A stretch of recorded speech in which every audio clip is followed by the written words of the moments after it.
Students, what would happen on the road if the traffic signals do not work or if there isn't anybody to regulate the traffic?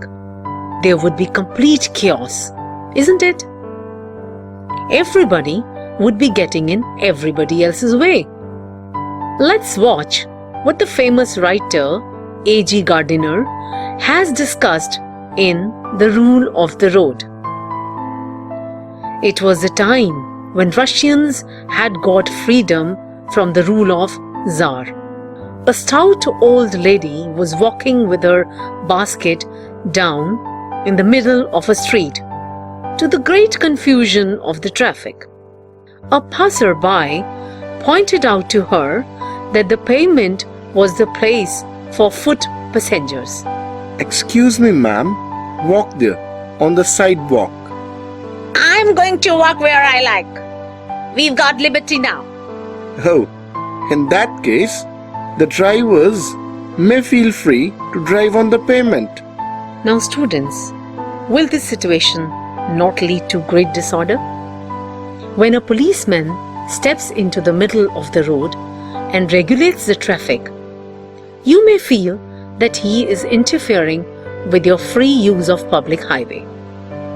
But if he does not do so, then you would never be able to cross the road.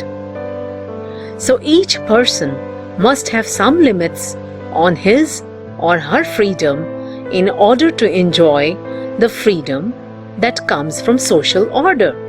A.G. Gardiner says, liberty is not a personal affair only, but a social contract also. We have to agree to give up some of our liberty so that everyone can live together in harmony.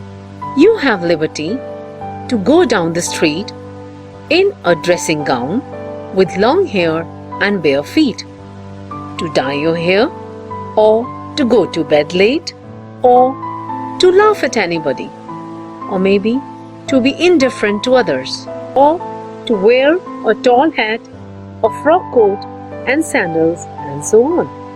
But when we step out of our own kingdom, our personal liberty becomes qualified by other person's liberty. For instance, you might like to practice on guitar at midnight. You could go on the top of a hill to do so.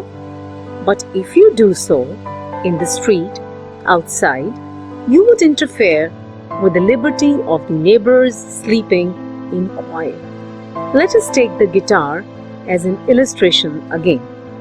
A man who wants to play on guitar is entitled to learn it in his own house, even though he is a nuisance to his neighbors, but it is his business to make the nuisance as slight as possible. Once the narrator got into a railway carriage and settled down for reading a blue book. He was reading it for a purpose and not for pleasure.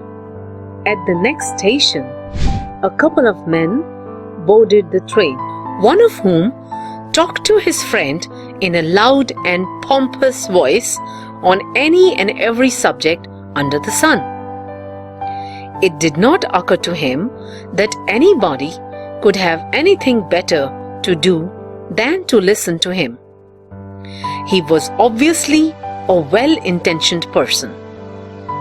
The thing that was wrong with him was that he had not the social sense. So, my dear students, we have both liberties to preserve our individual liberty and our social liberty. We must be a judicious mixture of both the liberties. We tag ourselves civilized or uncivilized by observing our conduct of following the rules of the road. This is how we sweeten our journey or make it bitter.